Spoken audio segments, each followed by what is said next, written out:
과거 어느 민주투사는 그가 쓴 책에서 이렇게 말한 적이 있습니다. 그렇게 많은 대학생들이 이곳 최전방에는 눈뜨고 찾아봐도 없다. 돈 있고 빽 있는 집안의 자제들은 손을 써서 편한 지역, 편한 보직을 받았다는 말을 에둘러 말한 것이죠. 지금 벌어지고 있는 우크라이나 전쟁터에도 이와 똑같은 일이 벌어지고 있습니다. 러시아의 빽 없는 서민의 자식들은 포탄이 쏟아지는 전장에 나가고 고관의 자제들은 편하게 공부하고 있습니다. 아들이 영문도 모르고 전쟁터로 끌려갔다고 주장하는 한 러시아 여인은 관공서에 찾아가 고위직 남자에게 너의 자식은 지금 뭐하냐고 항의했고, 그 남자는 대학에서 공부하고 있다고 천연덕스럽게 대답해 분노를 사기도 했습니다. 이들처럼 돈 없고 빽 없어서 전쟁터로 내몰린 부류가 또 있습니다. 빈곤한 러시아 변두리 자치공화국의 젊은이들이 집중적으로 전쟁터에 투입되고 있다고 합니다. 지난 28일 러시아 극동 부랴트 지역 수도 울라노드에서 우크라이나에서 사망한 러시아 군인 4명의 장례식이 열렸는데요. 이들은 모두 고향에서 6,400km나 떨어진 키이우에서 사망했습니다. 수백여 명의 조문객들은 관 앞에 안장을 피우며 찬송가를 부르고 있을 뿐 별다른 대책이 있을 수 없습니다. 30일 영국 가디언지는 이 같은 이야기를 전하며 우크라이나 침공에 투입된 러시아 병사 대다수가 가난한 소수민족 출신이라고 보도했습니다.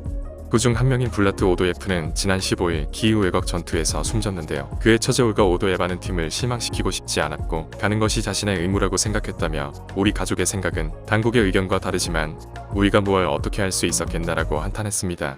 러시아는 우크라이나 침공의 피해에 대해 극히 제한적인 정보만을 공개하고 있으며 나토 우크라이나에 의한 추정치보다 훨씬 적은 1,351명의 병사들이 전투에서 사망했다고 주장하고 있습니다. 이 지역을 취재하는 소규모 독립매체 루디 바이칼란 지금까지 우크라이나에서 사망한 부랴티아 출신 군인 45명의 신원을 파악해 이름을 올렸지만 실제 숫자는 이보다 훨씬 많을 것으로 보고 있습니다.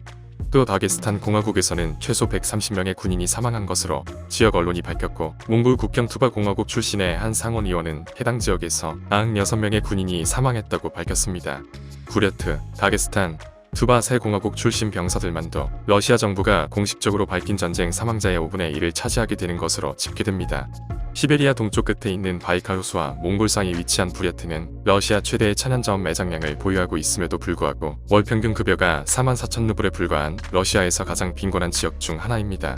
러시아 군사 전문가인 파벨 루지는 죽어가는 많은 군인들이 부랴트, 카미키아, 다게스탄과 같은 가난한 소수민족 공화국 출신이라며 러시아군의 하위 계급은 특히 재정적인 이유로 의무 징병 종료 후 입대하는 공화국 출신 청년들로 채워져 있다고 말했습니다.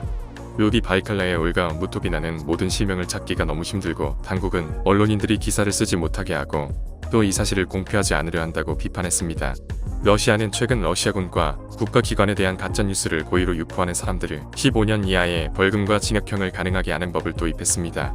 이상 업데이트부였습니다.